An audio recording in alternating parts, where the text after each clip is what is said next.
Okay. Okay. Mic check 1 2 1 2. I am the Y2K collector, and it's been an amazing summer. It's a blast. It's been a blast rather, and you know, it's just so sad to see how fast the summer has gone by. But Labor Day weekend was amazing to me, and I was able to end the summer just with a blast, with a bang, and had some really amazing pickups and was able to sell a good chunk of my collection. Sold probably about $4,000 worth of games over the past couple weekends, and it's just been good to kind of offload and kind of trim some of that fat. And I know there's more to go, but I was able to use some of that as trade credit towards a really awesome system that I've always wanted to get. So I'm going to be able to share that with you at the end of this video. But I do want to go over some more recent pickups that I've been able to make on some of our modern consoles, and I'll go through some of those. I got some PS4 pickups, but then I've also got some really cool Switch pickups that may have not caught your eye, or maybe you missed them. So I'll be able to go over those with you. So I'm not going to do too much jabbering or blabbering. I'm just going to dive right in with a couple of PS4 games, right? So was able to go to GameStop and take advantage of a buy one get one, combine that with my $5 discount per month along with some coupons, and was able to get a sealed copy of Elden Ring for the PlayStation 4. This is a pretty cool one. I've heard really good things about it. Can't wait to dive into that. And then also was able to get a copy of Octopath Traveler 2. I know part 1 was pretty cool, so just excited to see what part 2 will have to offer me here on the PS4. All right, then I had 2 PS4 pickups that you may or may not have heard about. The first one being this copy of Lovers in a Dangerous Space-Time. Now this is kind of a unique game. This is one of those games where you kind of work together. It's a co-op game, and you work with, you know, your teammates to steer the ship. Someone steers it, someone, you know, mans the guns, someone, you know, works on the defense. It's kind of like Star Trek, you know, like everyone has a battle station and you all work together to control this ship and defend it in the, you know, in space. So this is a really cool one. I like this. I played it first on the Switch, and you know, you can still get it for retail on the PlayStation 4, so I would say grab it while you can.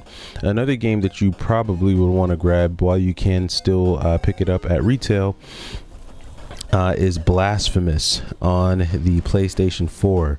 Part 2 of this game is coming out, I want to say the middle of this month here in September, and I think because of that the original Blasphemous has just shot up. So was glad when I could get this at retail.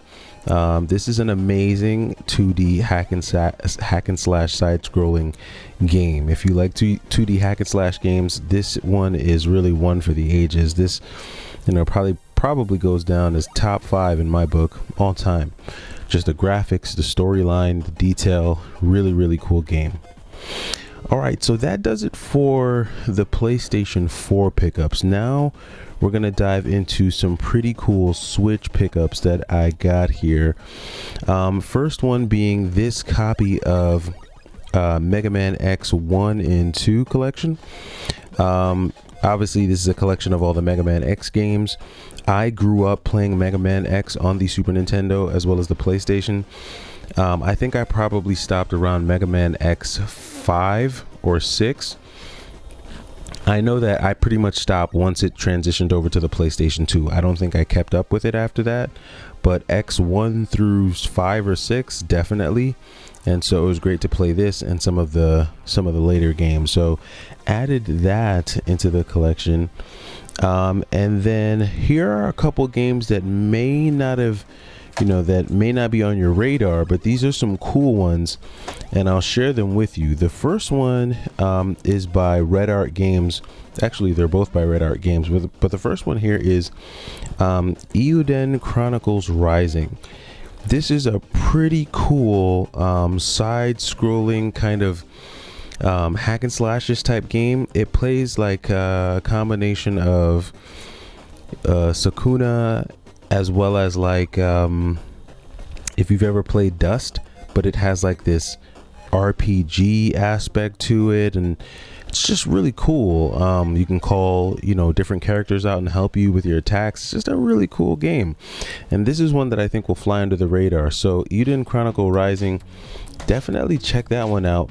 Another one that I saw when I was in GameStop, and this looks just pretty sick. Again, another 2D hack and slash game. You know, that's what I concentrate on here in the channel. But this one is They Always Run. Now, when I looked at some of the gameplay, it looked pretty sick. I did see some reviews where they were saying that the game wasn't complete, or there's a point in the game where it drops off. I'm not sure if they fixed that, you know, since that time, but this is a really cool art style. The way it plays is sick, and I'm really interested to try this one out. You're like a 3-armed assassin or mercenary or something like that. So really cool one. They Always Run. 2 really cool red art games that may have flown under your radar. Check them out. We have another 2. These last 2 that I have here, I'm really stoked about. This was one that kind of slipped by me at first, was able to go back and grab it, and that is Haiku on the Switch. Now, this is a super rare game. I have not heard people talk much about this game, but Haiku reminds me of Kunai, or Super Rare also has a game called Inmost. This is one of those games where the color palette is kind of the same, like very basic sprite based gameplay, but like the fighting is advanced. It's just really cool. It's a really cool one. I'm not doing a good job of explaining this game, but check it out. Haiku. Look up a better review on YouTube, but this is one that I saw and I wanted to grab. Haiku on the Switch. Okay, and then last but not least on the Switch, this is another one that's just a really sick game. It gives me Katana Zero vibes. If you ever played Katana Zero, just the way the storyline works and just, you know, just the kind of gameplay and the art style, I don't know, it just gives me those vibes. I'm not saying that it plays the same or is the same type of game. It just gives me Katana Zero vibes. And that is Anno Mutationem. This is a very cool game. So this is again another side-scrolling hack and slash, but I think that's how you play when you're like fighting, when you're actually engaged in combat. But there's like this almost like 2.5D like open world wandering, you know, aspect to this game that you can do, and it's just a very interesting game. Anno Mutationem. If you haven't heard of it, check it out. There's reviews out there, but this is another really cool one on the Switch that I wanted to add to my collection. This one's by Limited Run. Haiku is by Super Rare. So those 2, I mean, if you want them, you'll probably have to go aftermarket to get those 2, but the ones by Red Art, you should be able to pick those up online, easy peasy, no problem. All right, and now I want to transition to the pickup of the summer. This was the pickup that kind of just, you know, really just made it for me, and I was really stoked about being able to find you know, this system, get my hands on it. And it just so happened that the store that I go to make my trades, they wound up having this in stock. And so when I wound up selling all of the items and I was looking around, I saw that they had it, and I said, hey, are you guys selling this console? And when the owner told me that he was, I was stoked. And so I'm pulling it out for you now. And so I like I said, I sold about a good amount of games and was able to trade them all in for this guy. So, and I probably need to have a better light here.